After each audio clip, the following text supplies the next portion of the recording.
Primera carta del apóstol Juan, capítulo 5, versículo 13 al 17.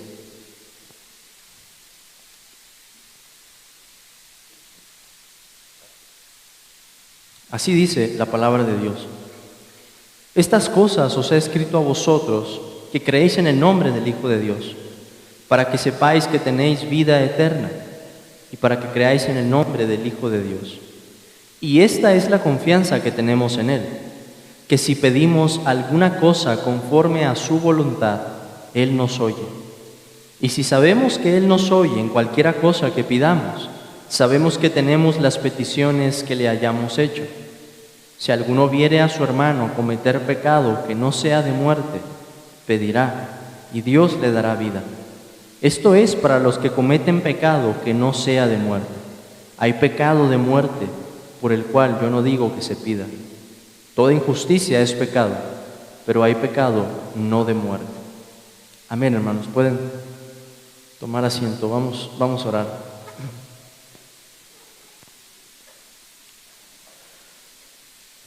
Señor, venimos a ti, Padre, una vez más rogando que ahora nos bendigas con tu palabra,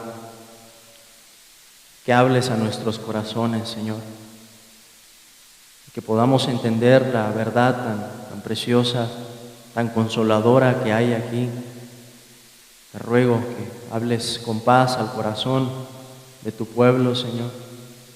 Y a los que no están en Cristo te pido que vean la seguridad que podrían gozar si creyeran en ti, Señor, si pusieran su confianza en Cristo.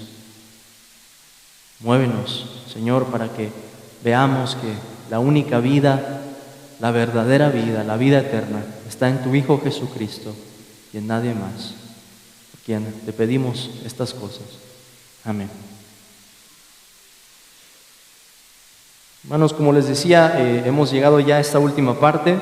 Va a ser el penúltimo mensaje y por eso es que me gustaría repetir algunas de las cosas que hemos visto y tratar de recalcar cómo debemos evaluar las evidencias, cómo debemos apropiarlas como cristianos a la hora de estarnos examinando, cómo debemos considerarlas. Sí he notado que hay una pregunta que brota mucho en la consejería, no solo en esta iglesia, hablo en general, en el cristianismo, cuando alguien está tratando con las almas es: ¿y cómo puedo estar seguro de que soy cristiano? ¿Cómo puedo estar seguro de que tengo vida eterna? ¿Cuál es la garantía? ¿Cuál es la certeza de que realmente estoy participando de Cristo y que no soy alguien que está engañado? Sobre todo cuando alguien entiende la fuerza de las advertencias y piensa en los horrores de pasajes como Mateo 7, en los que Jesucristo dijo: no todo el que me dice Señor, Señor entrará en el reino de los cielos, sino aquel que hace la voluntad de mi Padre que está en los cielos. Y Jesús dice: en aquel día muchos me dirán: Señor, Señor, no hicimos esto, no hicimos el otro, no hicimos lo otro. Y yo les responderé: nunca los conocí, apártense de mí, hacedores de maldad. Cuando alguien se acerca al cristianismo y empieza a considerar el mensaje, empieza a considerar lo que es el Evangelio y escucha después estas advertencias, es normal que surja la pregunta: bueno, yo quiero estar seguro, pero ¿cómo puedo estar seguro? Ahora, lo siguiente que tenemos que decir es que la Biblia presenta evidencias. Pero una pregunta en la que después se atoran muchos es: ¿pero yo tengo esas evidencias o no tengo esas evidencias? Entonces, déjenme aclararlo de esta manera. Hemos visto en la primera carta de Juan 3 tipos de evidencias. Y creo que ya deberían de saberlas de memoria a este punto porque lo he repetido mucho.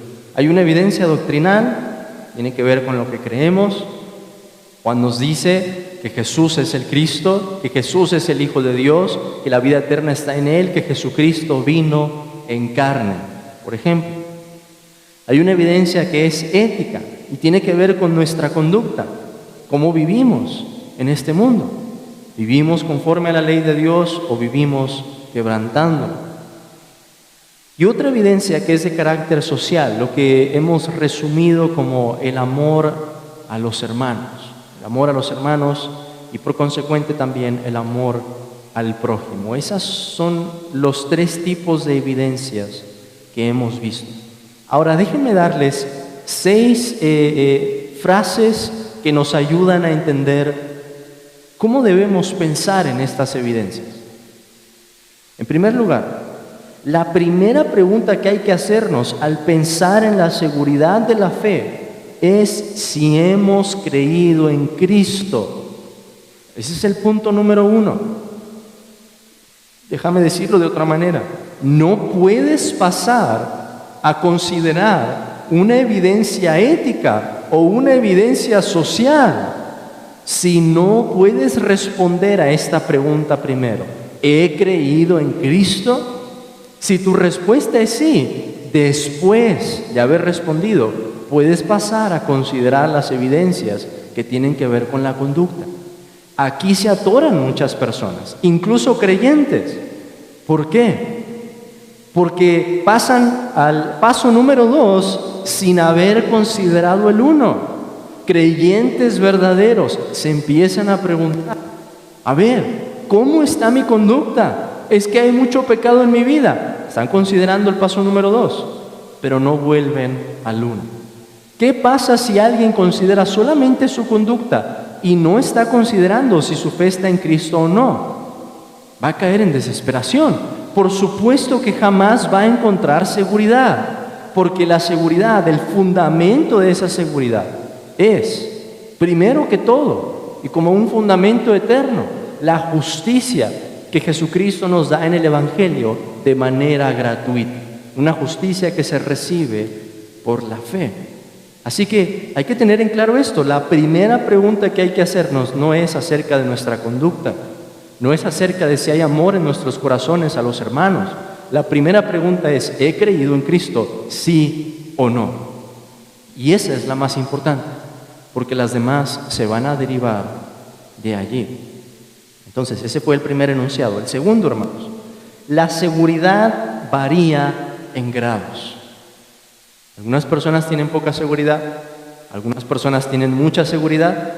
Una misma persona puede tener mucha seguridad y después tener poca seguridad y después tener una seguridad más o menos y después tener una seguridad mayor.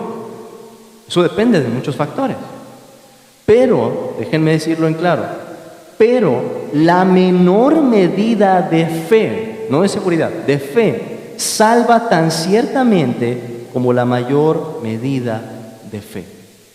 ¿Qué quiero decir? Si alguien tiene fe, aunque sea muy pequeña o aunque sea muy grande, independientemente de la seguridad, es igual de salvo. ¿Cuál es la medida de fe que se necesita para ser salvo? El Señor Jesucristo lo pone en términos ¿de qué, hermanos? Una semilla de mostaza, que es muy pequeña. ¿Cuánta fe se necesita? Hay personas que dicen, es que ustedes los cristianos tienen una fe muy grande. Y creo que habrá cristianos que tienen una fe muy grande. Pero nuestro Señor Jesús habló en esos términos, para que no nos desanimáramos, para que entendiéramos que tan solo con esa medida de fe tan pequeña como el grano de mostaza se pueden mover montes. Entonces, la seguridad varía en grados, pero si tenemos fe, aun sea pequeña o sea grande, somos salvos. Somos salvos. En tercer lugar, las evidencias, la evidencia ética que estamos viendo, la evidencia social, las evidencias que tienen que ver con la conducta, son un fruto sobrenatural producido por el Espíritu de Dios.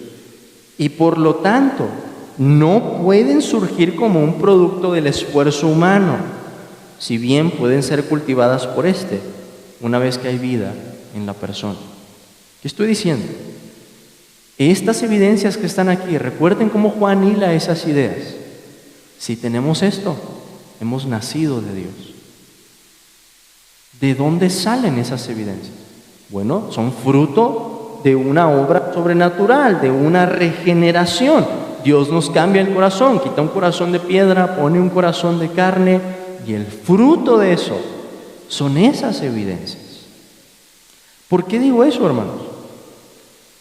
Porque si hay esas evidencias en nuestro corazón, porque ahí también muchas personas se atoran, dicen, es que si hay amor en mi corazón, pero no es un amor perfecto. Es que si hay obediencia en mi corazón, pero no es una obediencia perfecta. Tienes que preguntarte, ¿y de dónde viene esa obediencia? ¿Y de dónde viene ese amor? Y si es un amor verdadero, si es una obediencia verdadera, ¿cuál va a ser la respuesta? Es que he nacido de nuevo. No hay otra explicación, porque eso no puede surgir como fruto del esfuerzo humano. Ahora, una aclaración ahí. Esas evidencias pueden ser cultivadas por el esfuerzo humano. No pueden ser producidas por pero pueden ser cultivadas. ¿Qué es lo que pasa cuando encontramos un cristiano con una seguridad muy fuerte y después tiene una caída grave? Va a perder su seguridad. Va a perder su seguridad. ¿Qué tiene que hacer? Tiene que perseverar en los medios de gracia, tiene que seguir leyendo la palabra, tiene que arrepentirse de todo corazón, volverse de ese pecado, tiene que perseverar en su asistencia a la iglesia y gradualmente esa seguridad con el tiempo y con la bendición del Señor va a ir aumentando otra vez. Entonces, las evidencias son un punto sobrenatural y no hay otra explicación para ellas que la obra del Espíritu de Dios. Pero una vez que hablamos de vida en la persona, de que hay vida ya en una persona, esas evidencias pueden ser cultivadas. Y si encontramos a un cristiano con una seguridad muy pobre, probablemente pueda ser una señal de que no está cultivando bien esto, no está cultivando bien su amor, no está cultivando bien su obediencia. En cuarto lugar, las evidencias en la primera carta de Juan no funcionan de manera aislada, pues forman parte del resultado de la regeneración. Aunque a la hora de examinarnos, la presencia de una evidencia bien entendida basta para concluir que hay un nuevo nacimiento. ¿Qué estoy diciendo con eso? Hay personas que dicen, yo leo la primera carta y tengo esta evidencia, pero de esta otra no estoy tan seguro. Estaría mal pensar que el examen que debemos hacer es sumar todas las evidencias y entonces decir, ¿soy cristiano o no soy cristiano? Esa no es la manera. ¿Por qué? Porque si hay tan solo una evidencia, ¿de dónde ha venido eso? Volvemos al punto 3. Es un fruto sobrenatural. Y si ha venido eso es porque hay vida en el corazón. Entonces, lo que quiero decir es, si tomamos tan solo una evidencia bien entendida y podemos decir, por la gracia de Dios, eso que dice el pasaje es una realidad en mi vida, la respuesta es, hay vida eterna, hay vida eterna. Quizá no puedes ver tan claramente en ese momento las otras evidencias, quizá descubras pecado en el proceso y tengas que arrepentirte de otras cosas, pero si tan solo puedes decir, esta evidencia que está aquí, bien entendida, es mía, describe mi vida, entonces la respuesta es, tienes vida eterna. Esa es la conclusión lógica. Y digo eso, hermanos, porque muchas personas parecería que lo que hacen es que apilan todo el Antiguo y el Nuevo Testamento y luego se comparan con toda la Biblia y dicen, no, pues no me da. Pero es que esa no es la forma en la que funciona. ¿Cuál es el propósito por el que Juan escribió la carta? Y en un momento era eso, traer consuelo, traer seguridad. Si al leer si dice ser creyente y al leer la primera de Juan, lo único que encuentras es desánimo, yo me pregunto si estás entendiendo bien las evidencias. Y si las estás entendiendo bien, entonces sí hablaríamos de otra cosa. Podríamos decir, quizás no hay vida. Pero si las estás entendiendo bien y profesas ser creyente, el propósito de esto es traer seguridad, que puedas evaluar objetivamente y decir, es cierto, mi vida dista infinitamente de la perfección de Dios, pero por la gracia de Dios puedo decir que soy una nueva criatura, que ahora puedo amar, que ahora puedo imitar a Dios, el Dios que me dio vida. Número 5, hermanos. La autoexaminación de la conciencia para responder a la cuestión de si somos salvos o no es una actividad que se realiza en dependencia del Espíritu de Dios. ¿Por qué digo eso?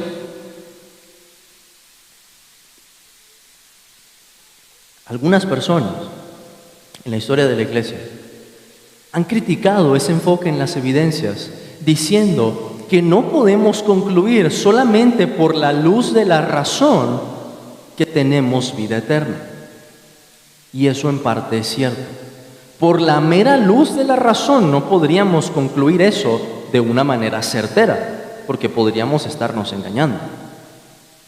Pero cuando nos estamos autoexaminando, no estamos dependiendo solamente del uso de nuestra razón. El Espíritu Santo es llamado en el Nuevo Testamento el Espíritu de adopción, el cual clama en nuestros corazones, Abba, Padre. ¿Qué es lo que estamos haciendo al momento de considerar las evidencias? Debemos pedir la ayuda del Espíritu Santo para que nos guíe en esta labor, que nos dé entendimiento de estas evidencias, que nos dé entendimiento de las promesas de Dios, para que podamos estar seguros. Así que no es una actividad meramente humana. La examinación cristiana conlleva la obra del Espíritu Santo.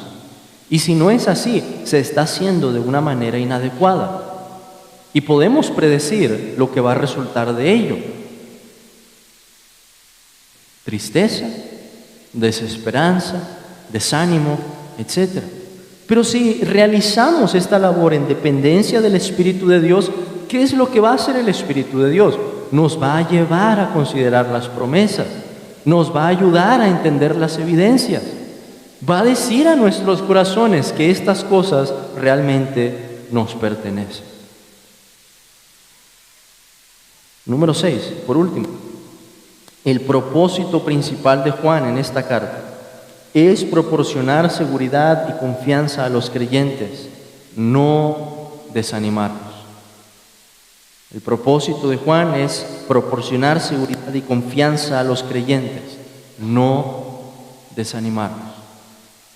Con eso llegamos al versículo 13. Juan dice aquí, estas cosas os he escrito a vosotros que creéis en el nombre del Hijo de Dios. Ahí está la palabra clave. El propósito aquí, una pequeña partícula en griego que indica propósito, para que sepáis que tenéis vida eterna. Ahora, con esto tenemos el propósito de la carta, y eso es lo que vamos a ver en el versículo 13. Lo que vamos a ver del versículo 14 en adelante va a ser la confianza delante de Dios. Esos son los dos puntos para hoy. En primer lugar, el propósito de la carta, que es el versículo 13, y en segundo lugar, la confianza que tenemos delante de Dios, versículo 14 en adelante. Veamos entonces el propósito de esta carta. Juan dice estas cosas. Lo primero que hay que preguntarnos es, ¿a qué se refieren estas cosas? Si pensamos, hermanos, que Juan nos está hablando aquí del propósito por el cual escribió esto, creo que lo más lógico es que digamos que lo que Juan ha escrito es toda la carta, y por eso nos está diciendo esto hasta el final. No es algo que nos haya dicho al principio. Al principio dijo que escribía estas cosas para que nuestro gozo estuviera completo, pero ahora dice el final como para, ¿cómo decirlo?, enmarcar el contenido de su carta, que el propósito de escribir estas cosas es que sepamos que tenemos vida eterna. Si juzgamos las evidencias que Juan ha escrito, vamos a concluir, esas evidencias nos permiten decir si hay vida o no. Por tanto, estas cosas se refiere a todo lo que Juan ha escrito anteriormente. Juan nos enseña, por así decirlo, cuál es la hermenéutica correcta para entender la carta. Aquí tenemos el propósito. Juan nos ofrece una referencia al contenido, estas cosas. Juan nos habla de la audiencia, a quién les ha escrito, a vosotros. ¿Y quiénes son ellos? Los que creen en el nombre del Hijo de Dios. Está hablando a los creyentes. Y nos dice aquí también Juan cuál es el propósito: para que sepáis que tenéis vida eterna. Pensemos en el contenido entonces. Ya he dicho, hay 3 tipos de evidencia. Cuando Juan habla de ética, nos dice, por ejemplo, que Dios es luz y no hay ningunas tinieblas en él. Si alguno dice que tiene comunión con él y anda en tinieblas, ¿qué está pasando? Se está engañando, está mintiendo.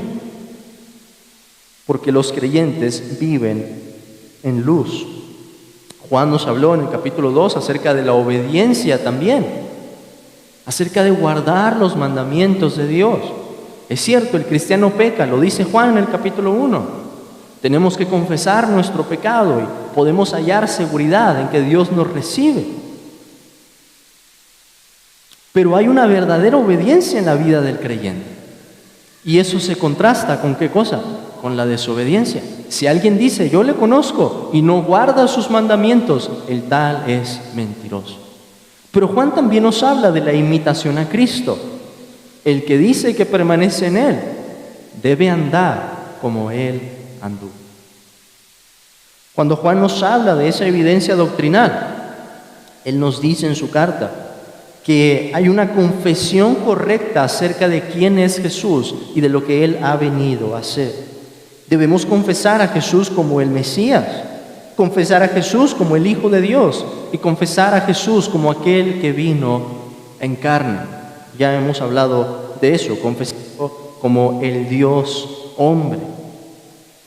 Pero también hay una evidencia social. Juan nos habla de cómo los creyentes son caracterizados o se caracterizan porque viven en amor.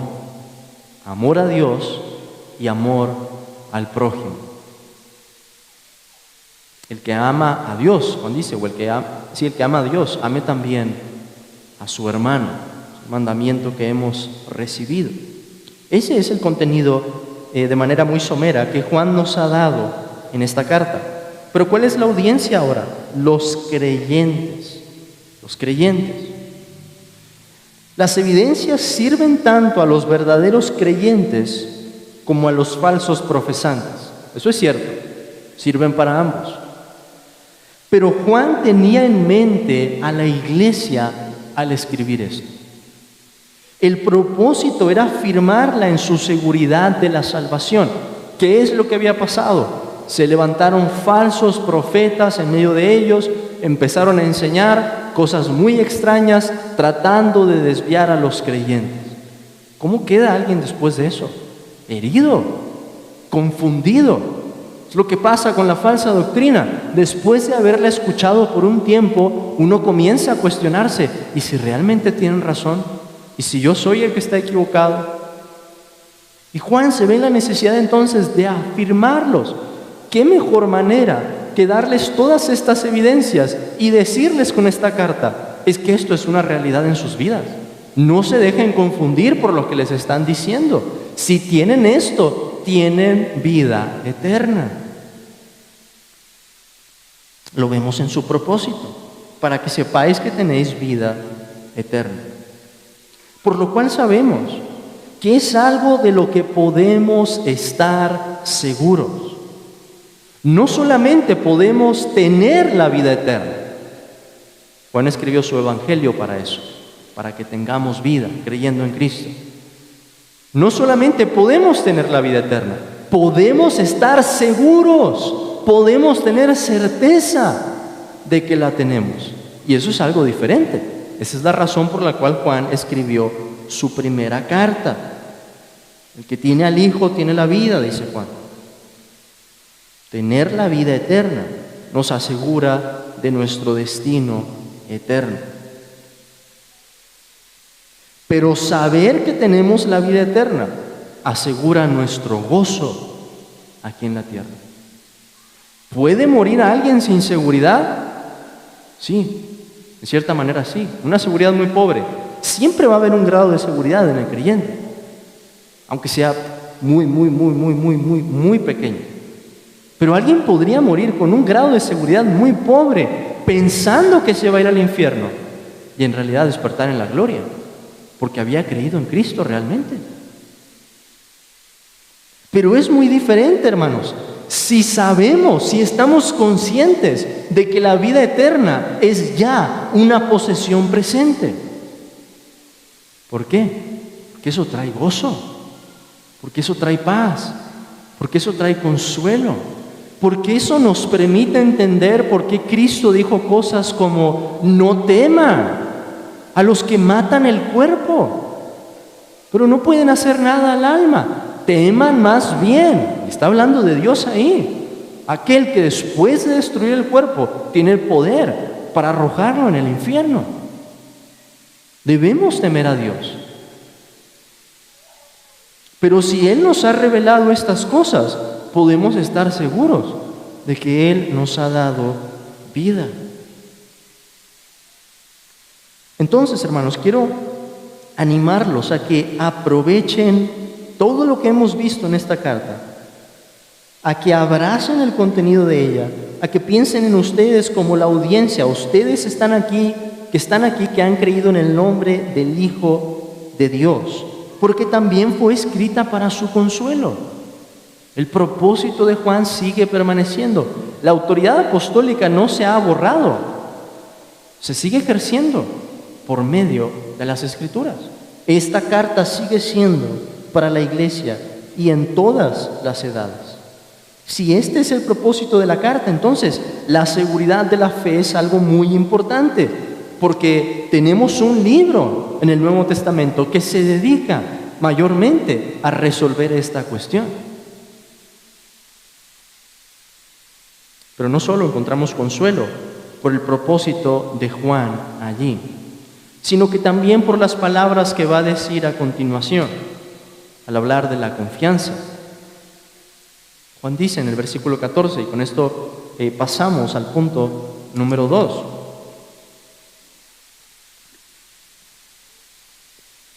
La confianza que tenemos delante de Dios. Juan dice en el versículo 14, y esta es la confianza que tenemos en Él, que si pedimos alguna cosa conforme a su voluntad, Él nos oye. Ahora, ese y con el que comienza el versículo 14 nos deja ver que hay relación o continuidad con lo que Juan ha dicho en el versículo 13. Porque tener vida eterna significa tener una nueva relación con Dios.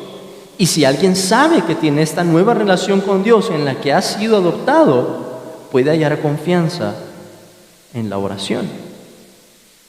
Como hijos de Dios, recibimos muchos y gloriosos beneficios. Entre ellos está el que Juan dice aquí. Hay una confianza en Él, dice nuestra traducción, la confianza que tenemos en Él. Una frase que también puede traducirse como la confianza que tenemos para con Dios o la confianza que tenemos ante Dios. Un tema parecido a lo que habíamos visto ya en la carta, en el capítulo 3, cuando Juan dice en el versículo 21, amados, si nuestro corazón no nos reprende, confianza tenemos en Dios. Y después habla de la oración. Pareciera que está retomando esa idea de alguna manera u otra.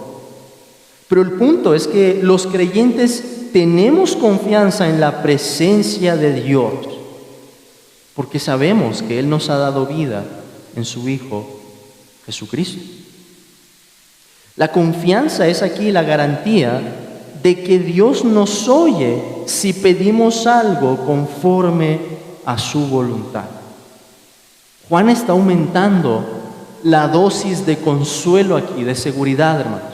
Primero hablándonos del propósito de su carta y de cómo debemos juzgar estas evidencias, y ahora diciéndonos la confianza que podemos tener en la presencia de Dios al pedirle algo. Ahora, ¿qué significa pedir algo conforme a su voluntad? No significa que pidamos algo conforme a su decreto, porque no podemos saber el decreto de Dios. Tendríamos que conocer el futuro para pedir algo así. Aunque creo que tenemos que confesar que a veces pedimos como queriendo decirle a Dios cuál debería ser el futuro o cómo debería ser el futuro. Pero lo que significa es que pedimos conforme a lo que Dios ha revelado en su palabra, su voluntad. El Padre Nuestro, por ejemplo, es el modelo que tenemos de la oración. Y allí tenemos enunciados claros de la voluntad de Dios. Si convertimos la oración en la pregunta, ¿y cuál es la voluntad de Dios? Bueno, que su nombre sea santificado, que su reino venga, que se haga su voluntad en la tierra, así como se hace en el cielo, etcétera, etcétera. Pero también tenemos ejemplos de oraciones que son conforme a la voluntad de Dios en las cartas del apóstol Pablo. Vayan por favor a Efesios, capítulo 1, para ver algunos ejemplos. Efesios, capítulo 1, versículo 15. El apóstol dice: por esta causa también yo, habiendo oído de vuestra fe en el Señor Jesús y de vuestro amor para con todos los santos, no ceso de dar gracias por vosotros, haciendo memoria de vosotros en mis oraciones. Versículo 17 nos dice: para que el Dios de nuestro Señor Jesucristo, el Padre de gloria, os dé espíritu de sabiduría y de revelación en el conocimiento de Él. Y los verbos que encontramos abajo nos explican cómo se ve eso, de tener ese espíritu de sabiduría y de revelación en el conocimiento de Él. Que por cierto, yo creo que espíritu ahí debería estar con mayúscula. El espíritu es identificado en Isaías como el espíritu de sabiduría, de consejo. Entonces, tenemos aquí, hermanos, una oración inspirada. Una oración que hacía el apóstol Pablo, una oración que ha quedado plasmada en la Escritura y que va a ser conforme a la voluntad de Dios si la hacemos. Si pedimos más del Espíritu Santo para seguir entendiendo la esperanza a la que Dios nos ha llamado, las riquezas de la gloria en Cristo, la supereminente grandeza de su poder, vamos a estar pidiendo algo que es conforme a la voluntad de Dios. Lo mismo si vamos a Filipenses, capítulo 1, versículo 9. Filipenses 1:9 nos dice: y esto pido en oración, que vuestro amor abunde aún más y más en ciencia y en todo conocimiento, para que aprobéis lo mejor, a fin de que seáis sinceros e irreprensibles para el día de Cristo, llenos de frutos de justicia, que son por medio de Jesucristo, para gloria y alabanza de Dios. Que su amor abunde aún más y más en ciencia y en todo conocimiento. Esa es una oración que también es conforme a la voluntad de Dios. Ahora, déjenme ponerlo de otra manera. Hay instrucciones claras, tanto en el Antiguo como en el Nuevo Testamento, que nos dicen cuál es la voluntad de Dios. Vean, por ejemplo, 1 Timoteo, capítulo 2. 1 Timoteo, capítulo 2, versículo 1.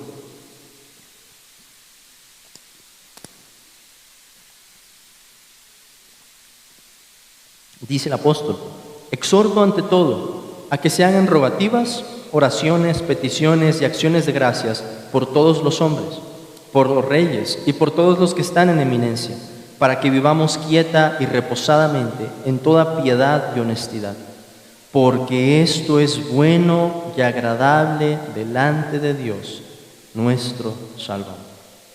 Si pedimos por los reyes, por los que están en eminencia, con el deseo de poder vivir en esta tierra quieta y reposadamente en toda piedad y honestidad, estamos pidiendo algo que es conforme a la voluntad de Dios. Lo mismo si vamos a la primera carta a los Tesalonicenses, capítulo 4, versículo 2.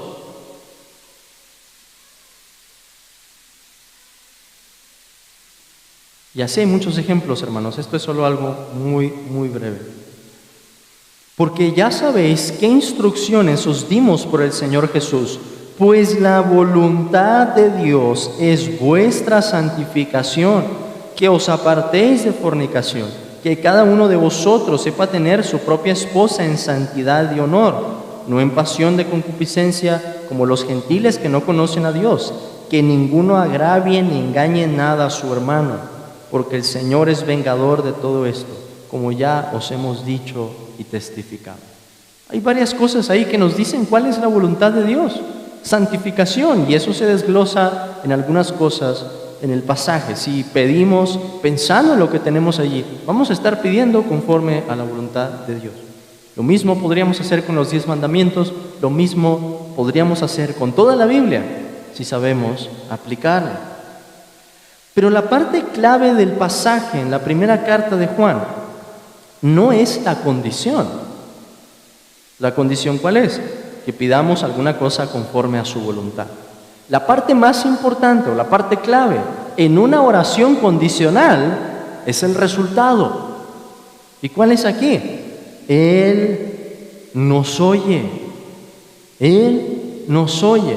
Por supuesto que tenemos que pedir conforme a la voluntad de Dios, pero la forma, hermanos, en la que Juan va a promover el consuelo de los creyentes es diciendo esto. Esta es la confianza que tenemos delante de Él. Él nos oye. Él nos oye.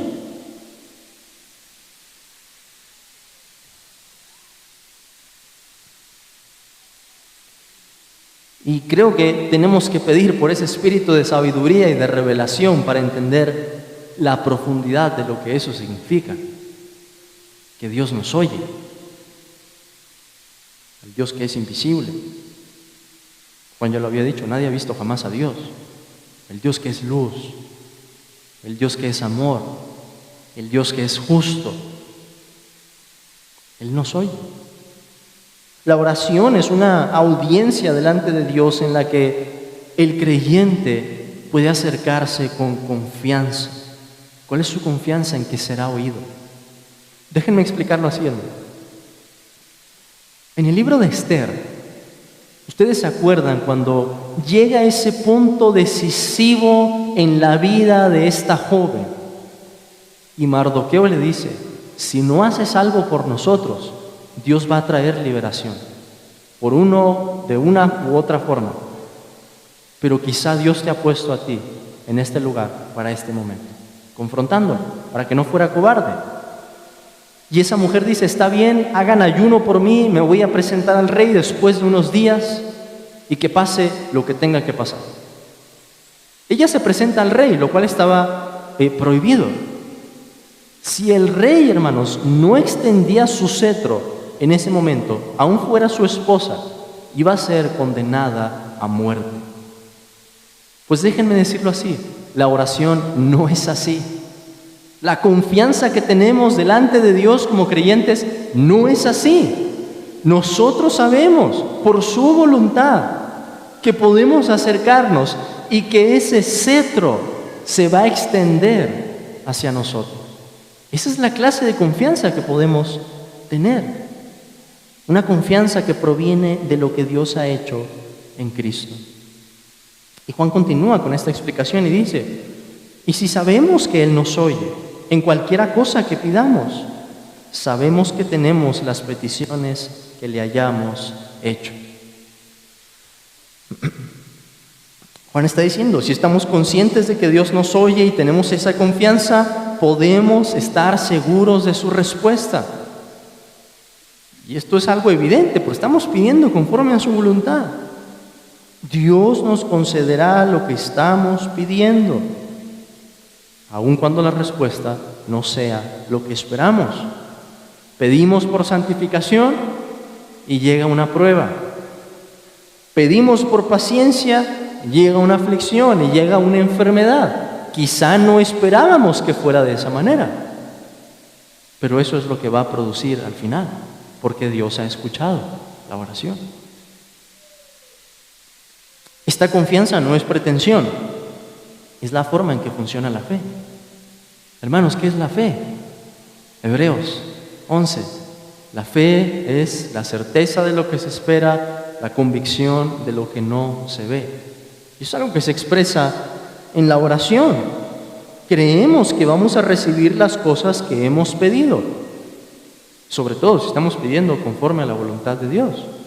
Y hay muchas maneras de hacer eso. Esto, hermanos, se parece a lo que Cristo le dice a sus discípulos en Marcos, capítulo 11. Marcos, capítulo 11, versículo 22.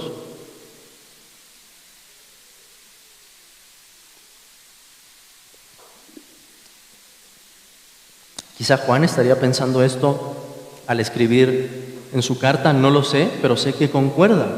Marcos 11, 22.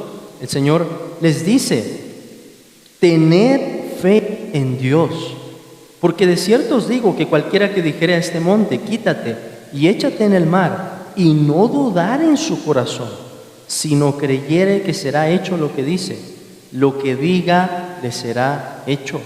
Por tanto, os digo que todo lo que pidiereis orando, creed que lo recibiréis y os vendrá. Es la forma en la que funciona la fe. Hermanos, y tristemente hay muchas personas que quieren quitarnos la confianza que debería darnos este pasaje, y escuchamos esto y empezamos a hacer un montón de matices. Sí, hermano, pero el pasaje no significa que... Sí, hermano, pero... A ver, ¿cuál es el propósito por el que Cristo lo dice? Darnos confianza. Que el momento, hermanos, en que nos acerquemos a la oración, podamos decir: Señor, yo estoy seguro, estoy pidiendo conforme a tu voluntad, y sé que tú me oyes. Y si sé que me oyes, sé entonces que me vas a responder. Quizá de la forma que no espero, quizá en un momento en el que no espero, pero estoy seguro de que será así. Con esta descripción, Juan nos anima a orar con la perspectiva correcta, a acercarnos con confianza y con fe. ¿Y qué mejor manera, hermanos, al aproximarse al final de esta carta, que Juan nos dé una instrucción de la confianza que podemos hallar delante de Dios? Juan sabía que él iba a llegar un momento en que él ya no iba a estar presente para seguir tratando con las necesidades de la iglesia. Pero después de dejar todas esas evidencias y contarles de su propósito, ¿qué mejor manera que despedirse de ellos que dándoles esta instrucción a la oración? Si la instrucción de los falsos maestros producía temor, confusión e incertidumbre delante de Dios, la instrucción apostólica traía paz, consuelo y seguridad al creyente delante de Dios. Terminemos con esta última parte en los versículos 16 y 17. Juan dice: si alguno viere a su hermano cometer pecado que no sea de muerte, pedirá y Dios le dará vida. Esto es para los que cometen pecado que no sea de muerte. Hay pecado de muerte por el cual yo no digo que se pida. El tema sigue siendo el mismo. Hay una seguridad, Juan está diciendo, que podemos encontrar si vemos a un hermano que está pecando y es un pecado no de muerte y pedimos, hay una certeza aquí: esta es la voluntad de Dios, Dios le dará vida.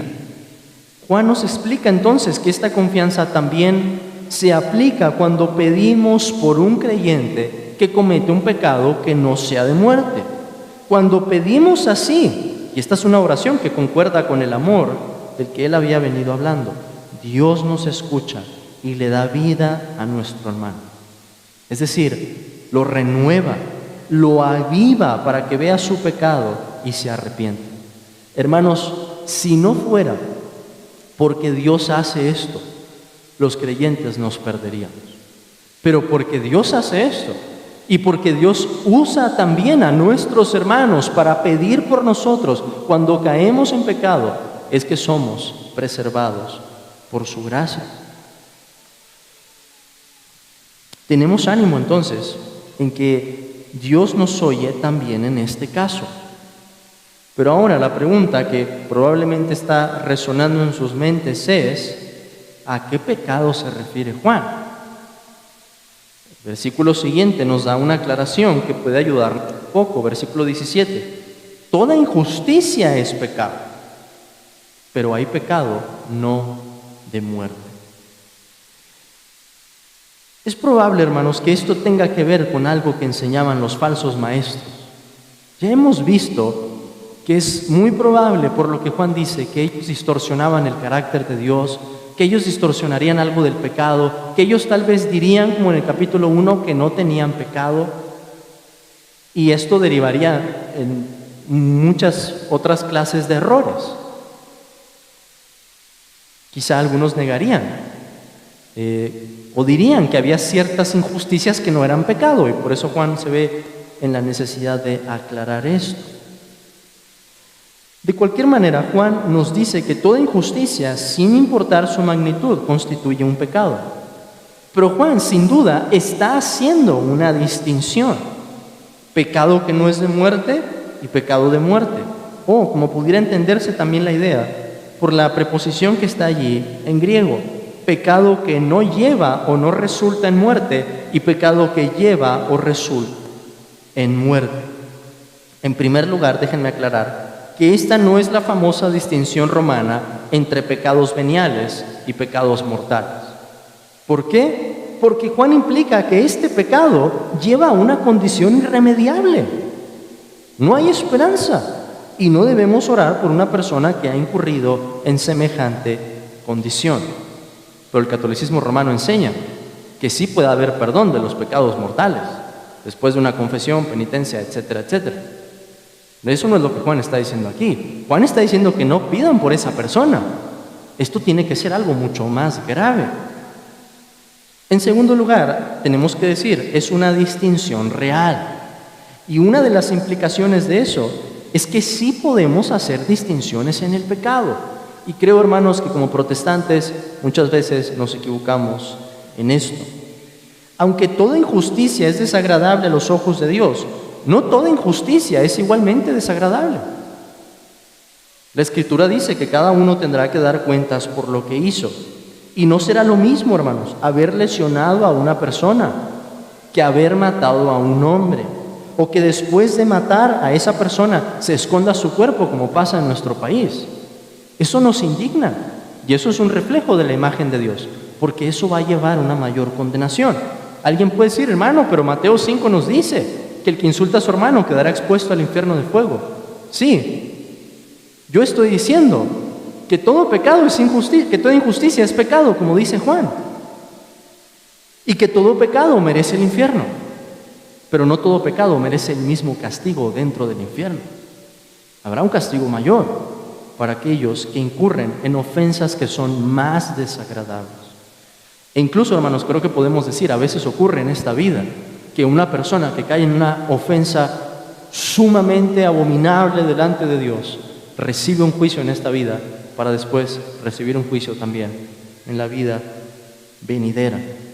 Pero volvamos al tema, ¿a qué pecado se refiere Juan? En tercer lugar, con esto voy a tratar de responder. Cristo habló en los evangelios de un pecado particular que no será perdonado. Vean por favor Mateo capítulo 12. Mateo capítulo 12.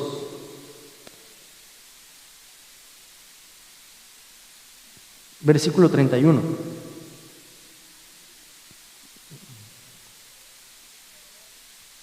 Mateo 12, 31 nos dice: por tanto os digo, todo pecado y blasfemia será perdonado a los hombres, mas la blasfemia contra el Espíritu no le será perdonada.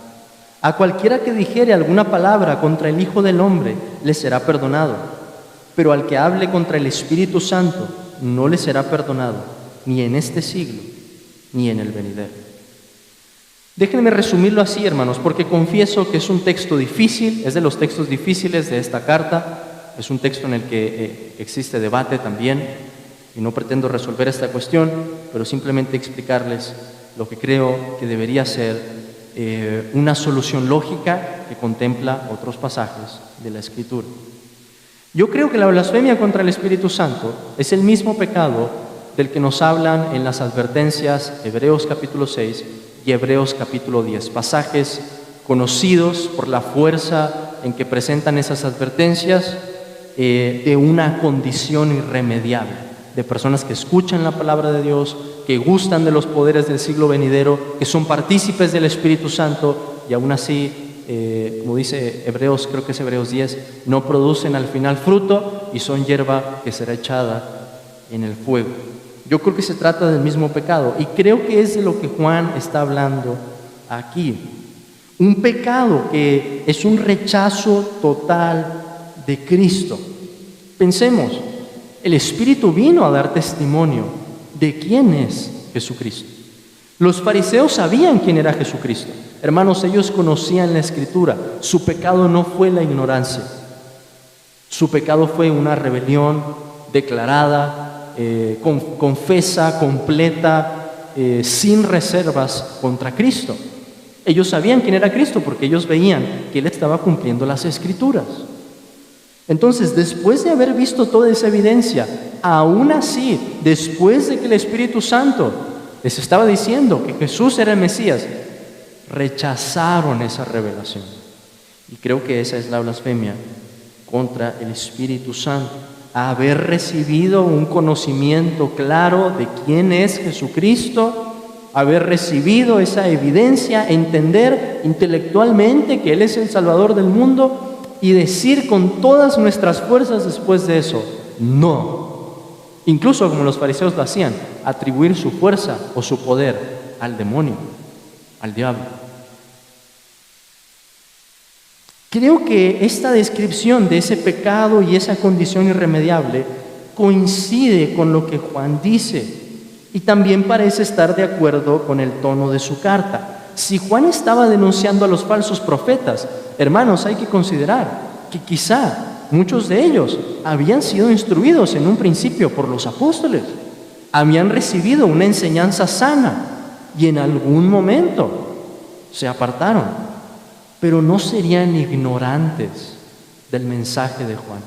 Es algo que habrían oído, es algo que habrían entendido, es algo que habrían conocido. Y aún así empezaron a predicar algo completamente opuesto. Por último, hermanos, la instrucción que da Juan aquí, cuando dice con estas palabras, por el cual yo no digo que se pida, coincide bastante con la descripción o las palabras que Dios le dice al profeta Jeremías en su libro, Jeremías capítulo 7, versículo 16. Jeremías 7, 16.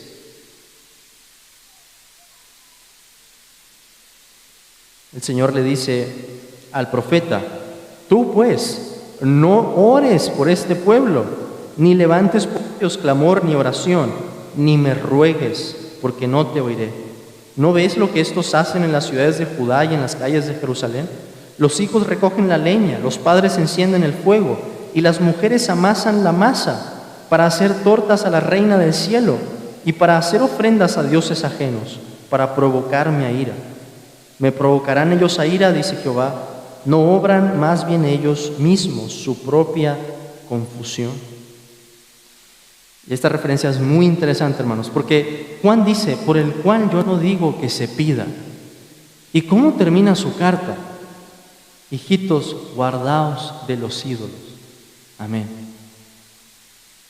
Parecería como si Juan se estuviera poniendo en esa clase de denuncia, como la de Jeremías, en una denuncia profética para hablar de personas que después de haber recibido muchísima revelación, como lo hizo el pueblo de Israel en un momento, como lo hicieron los fariseos, como lo estaban haciendo esos falsos profetas, Juan está diciendo, ya no hay nada más que hacer, ya lo conocen, ya saben quién es Cristo y lo han rechazado con toda su alma. Entonces, yo les digo que no pidan por ellos. Y que, hermanos, ese es mi mejor intento de cómo responder a esa pregunta de cuál es el pecado de muerte. Pero recordemos el punto principal, la razón por la que Juan nos ha venido diciendo todo esto. Y esa razón es la confianza que podemos hallar en la oración. Si vemos a un hermano cometer pecado, Juan nos dice, también aplica la confianza para eso, y pedimos por él, Dios le va a dar vida. Así que, hermanos, tomemos consuelo, tomemos confianza con estas palabras del apóstol Juan, que el Señor nos siga ayudando, nos guíe para saber cómo utilizar estas evidencias, sea que estemos pensando en nuestra propia alma o al momento, como les dije en algún punto, en otra predicación. Esto también nos ayuda al tratar con otras personas que nos preguntan: ¿y cómo puedo saber si soy salvo? Si entendemos bien esos principios que he dicho al principio y lo que hemos visto en esta carta, vamos a poder dar una palabra que sea muy acertada para esas personas. Pero no quisiera terminar sin pensar en que hay personas aquí que han escuchado mucho del Evangelio, que han escuchado muchas veces de la palabra de Dios. Que ellos también vean, que ustedes también vean, que están aquí, la confianza que podrían hallar, la clase de seguridad, la clase de gozo y consuelo, si pusieran su fe en el Señor Jesucristo. Porque aunque ustedes no tengan la vida en este momento, la vida se les ofrece a ustedes en el Evangelio. Y esa es la razón por la que Cristo ha venido a este mundo, por dar vida, entregando su cuerpo y entregando su sangre, como lo vamos a celebrar en un momento en la cena del Señor. Oremos.